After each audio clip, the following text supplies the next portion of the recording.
आप सभी का प्राचीन इतिहास चैनल में स्वागत है। जो लोग हर समय ज़्यादा सोचते रहते हैं उनके लिए एक कहानी। एक बार चीन के एक हिस्से में बहुत बड़ा मठ था जहाँ लगभग 500 भिक्षुक रहते थे।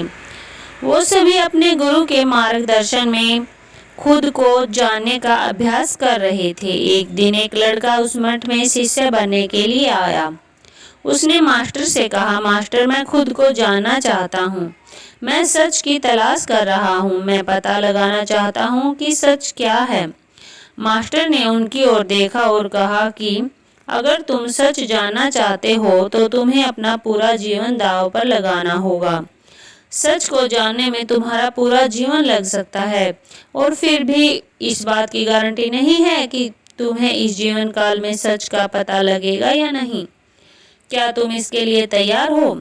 शिष्य ने कहा, मास्टर, मैं यहाँ पीछे मुड़ने के लिए नहीं आया हूँ, मैं इसके लिए तैयार हूँ। गुरु ने कहा, अगर ऐसा है तुम एक काम करो। इस मठ में 500 भिक्षुक रहते हैं। तुम उसके लिए चावल कूटने का काम करो। बस सुबह से शाम तक चावल कूटने का ही काम करो और जब तुम थक जाओ तो सोने चले जाना। फिर अगली सुबह उठकर चावल को कूटना शुरू कर दो। इसके अलावा अगली सुबह उठकर चावल को कूटना शुरू कर दो। इसके अलावा कुछ और मत करना। किसी और को किसी और की चीज़ के बारे में मत सोचना। बस इस रास्ते पर चलते रहो और दोबारा मेरे पास मत आना। जरूरत पड़ने पर मैं खुद तुम्हारे पास आऊँगा। उस लड़के ने गुरु के आदेश का पालन करते हुए चावल कूटना शुरू कर दिया। उस मठ में 500 शिष्य थे। उन सभी को समय समय पर भोजन की आवश्यकता पड़ती थी, इसलिए वह बहुत जल्दी उठ जाता था और रात को देर तक चावल कूटता रहता था।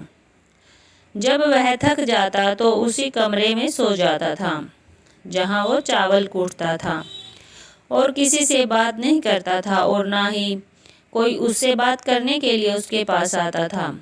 कुछ महीने तक चावल कूटते हुए उसके मन में पुराने विचार आते रहे, लेकिन उन विचारों को कोई नया विषय नहीं मिला, तो वह अपने आप ही मिट गए। धीरे धीरे उसके मन में विचार कम होने लगे। कुछ सालों के बाद तो वो अपना नाम तक ही भूल गया। वह हमेशा चुप रहता और विचारहीन अवस्था में बस चावल कूटता रहता। उसने ना तो कभी ध्यान किया था और ना कभी शास्त्र पढ़ा था। मठ के बाकी शिष्य उसे मूर्ख समझते थे। ऐसा करते हुए 12 साल बीत गए। 12 साल बाद एक दिन मास्टर ने घोषणा की कि अब मेरा आखिरी समय आ रहा है और मुझे अपना उत्तराधिकारी चुनना है जो मेरे बाद मठ का मुखिया होगा। इसलिए मेरा कोई भी शिष्य है जिससे लगता है कि उसे आत्म साक्षात्कार हो गया है और उसे खुद को जान लिया है, तो रात को मेरे दरवाजे के पास आकर इस दीवार पर कुछ पंक्तियां लिखें। इसमें उसकी जिंदगी का सारा अनुभव समाया हो। कई शिष्यों ने ऐसा करने के बारे में सोचा, पर मठ के प्रमुख शिष्यों में से एक ने वहां जाकर कुछ पंक्तियां लिखी। उसे बौद्ध धर्म ग्रंथों का बहुत ज्ञान था। सभी शिष्यों को लगता था कि वो इस मठ का उत्तराधिकारी बन सकता है। उसने लिखा था कि मन एक दर्पण की तरह है जिस पर विचारों और इच्छाओं की धूल जमा हो जाती है। इस धूल को हटाने के लिए ही ध्यान है। जिसकी धूल हट जाती है और मन का दर्पण साफ हो जाता है, वो मोक्ष को प्राप्त कर लेता है। अगली सुबह जब मास्टर उठे और उन्होंने इन पंक्तियों को देखा और उन्होंने कहा कि किस बेवकूफ़ ने यह सब कचरा मेरी दीवार पर लिखा है। वो शिष्य जिसने यह लिखा था कि वो चुप रहा। हालांकि उसने जो पंक्तियां लिखी थी वो ज्ञान से भरी थी, लेकिन यह सब किताबी ज्ञान था। वो शिष्य बहुत चालाक था। उसने पंक्तियां लिखी पर उसने नीचे अपने हस्ताक्षर नहीं किए, क्योंकि वो स्वयं इसके बारे में निश्चित नहीं था कि ये सही है या नहीं, क्योंकि उसे आत्म साक्षात्कार नहीं हुआ था। गुरु ने पंक्तियों को पूरी तरह से खारिज कर दिया। ये देखकर सभी हैरान रह गए। ये घटना पूरे मठ में चर्चा का विषय बन गई।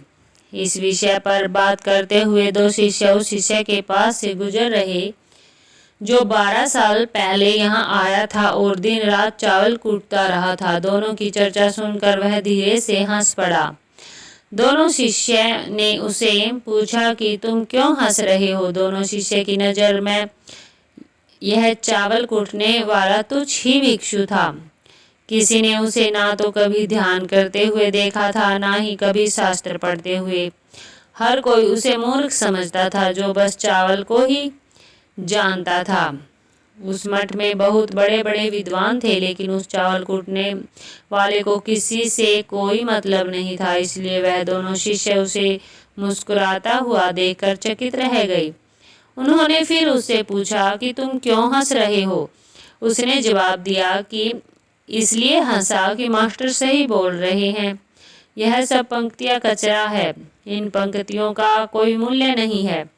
वो दोनों शिष्य चौंक गए। उन्होंने उसे पूछा कि क्या तुम ऐसी पंक्तियाँ लिख सकते हो जो इससे भी बेहतर हों। चावल पीसने वाले ने जवाब दिया, नहीं, क्योंकि मैं अनपढ़ हूँ, लेकिन हाँ, मैं कुछ पंक्तियाँ कह सकता हूँ।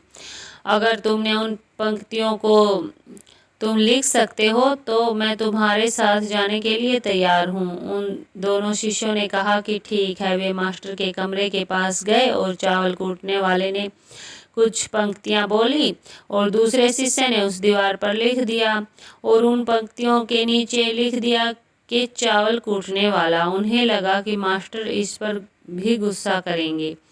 जो पंक्तियों उसने लिखने के लिए कहा था बहुत अद्भुत थी और वो पंक्तियाँ थी, मन तो बस एक का भ्रम है, ना तो मन है ना ही मन का कोई दर्पण है, और जब मन ही नहीं है तो धूल कहाँ ठहरेगी।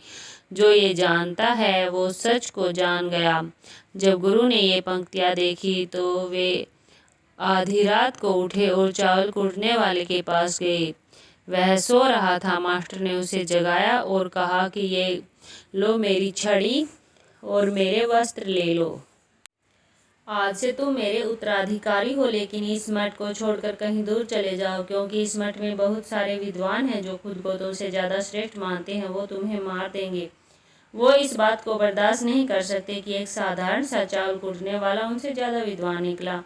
तुम्हें वह सारा ज्ञान हो गया है जो मुझे है। तुम्हें यह सारा ज्ञान चावल कूटते कूटते हुआ, और मुझे पता है कि तुम जहाँ भी जाओगे लोग तुम्हारे पास आने लगेंगे, क्योंकि जब कोई फूल खिलता है तो उसकी महक हर तरफ फैलती है। उसने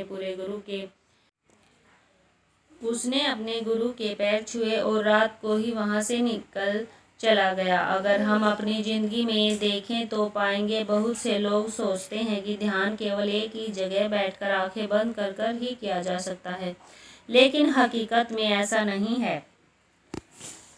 ऐसा ध्यान तो चलते चलते भी किया जा सकता है। अपना कुछ काम करते हुए भी ध्यान किया जा सकता है। असल में ध्यान का मतलब यह है कि आप जो भी काम कर रहे हैं उसे अपनी शक्ति से करें और आपके शरीर का ख्याल भी ना रखें। बिल्कुल उस चावल पीसने वाले की तरह जो चावल कूटने में इतना मग्न हो गया कि उसको खुद का कोई ख्याल नहीं रहा। उसने चावल कूटते कूटते ही उसने आत्म साकार हो प्राप्त कर लिया। हर समय वर्तमान में रहना और कुछ नहीं सोचना मन तक ही है। जब विचार ही नहीं रहेंगे तो मन भी गायब हो जाएगा। जब मन ही नहीं रहेगा तभी तुम अपने आप को अच्छे से जान पाओगी। असल में हमें अपने वास्तविक रूप को जानने के लिए कोई अन्य साधना करने की आवश्यकता नहीं है।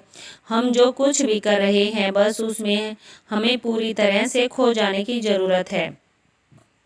अपने काम में इस कदर लीन हो जाओ क्या आपका काम भी ध्यान बन जाए। तो यह थी एक अच्छी ज्ञानवर्धक कहानी। ऐसी अच्छी अच्छी कहानियों के लिए हमारे चैनल को लाइक, शेयर और सब्सक्राइब जरूर करें। धन्यवाद।